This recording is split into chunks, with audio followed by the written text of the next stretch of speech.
why is this, like, why is everybody on, or this rushing on to becoming really global?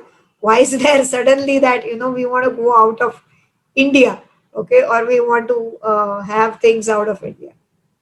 So greater revenue potential, they have identified that it we can earn far higher in outer markets while doing the things, keeping the sourcing from India, providing the services from India. And if we are supplying it to people outside, then there is definitely a far higher potential. Okay, and they reach the certain level, then they get saturated in India. That's one point. But now they are not even waiting for that. They see the revenue out, they will just venture out, because if they see the revenue, that's the first way that they will want to scale.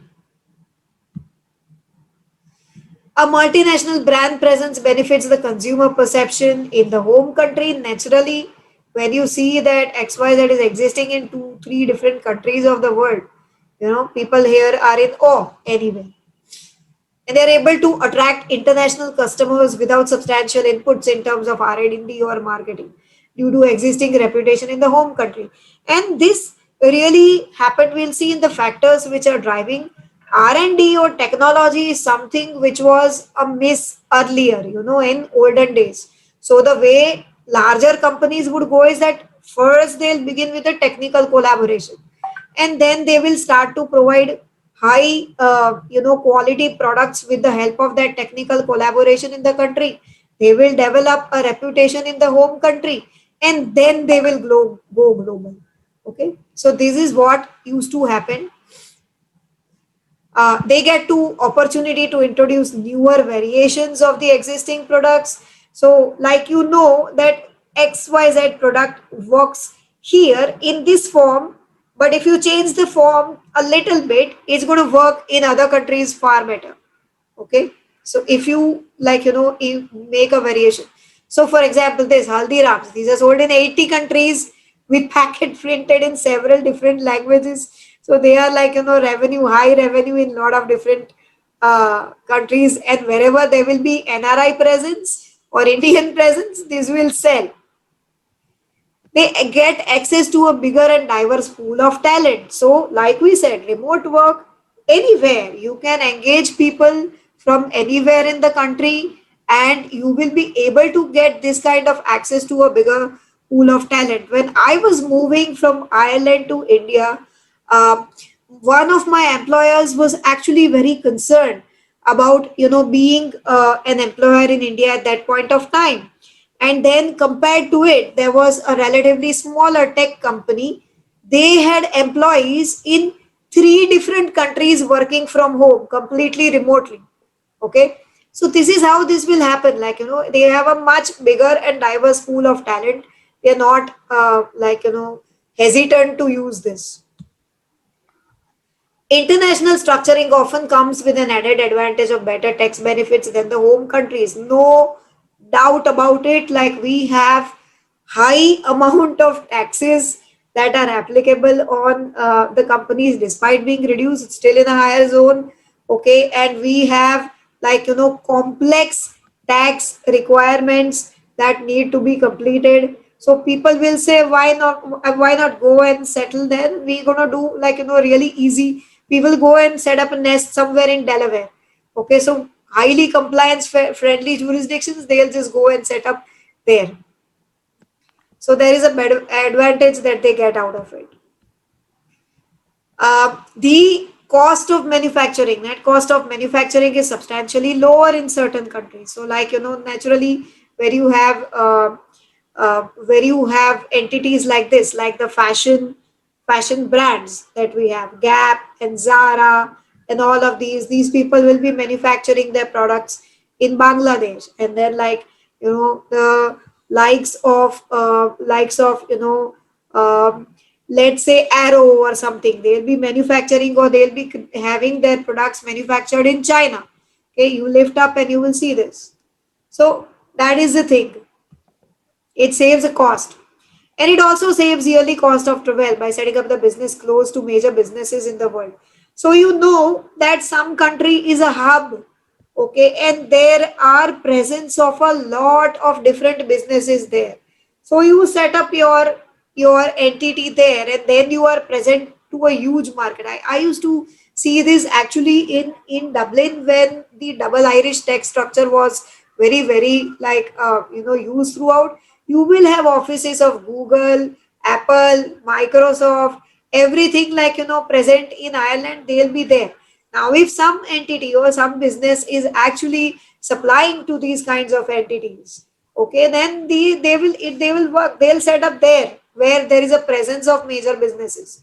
So you don't have to, like travel. You just get, like all the businesses which are present there in that place.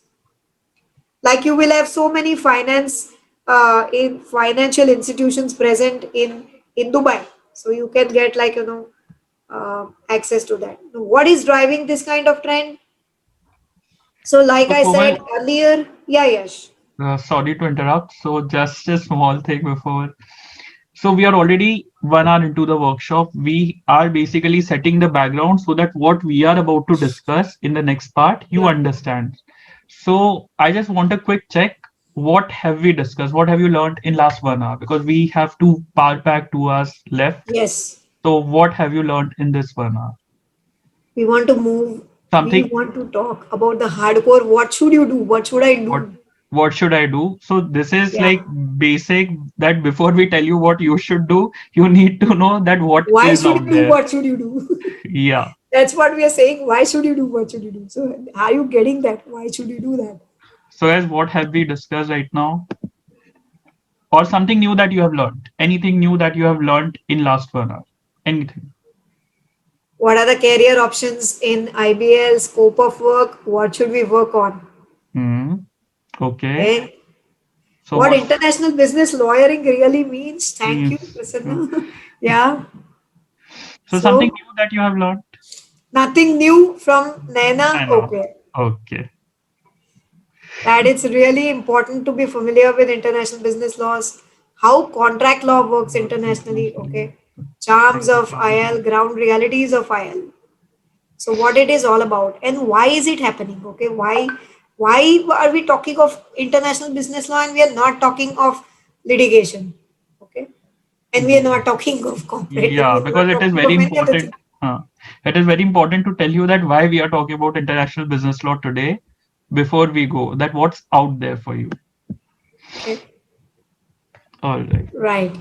Thank you so much, guys. So I think it's a fair degree of understanding. And you're going to learn a lot more. See, we just had to make sure everybody, since 70% are students, they need to know what we are talking about. Yeah. Yeah. Okay, brilliant. So, like, because there is no technology, we are developing our own technology. That's why you will see that there are entities which have, like, developed in indigenous technologies, and they are having or providing this to multiple different countries. Okay, that's why this international expansion is happening. Okay? They find buyers at multiple places around the globe. Okay, because they have that kind of technology which is used around the globe. This is one entity, Postman. To mention about this, they have a cloud technology which is really useful in when people are working in teams. They had begun this as a project. They just put it up on the website on how these things can work.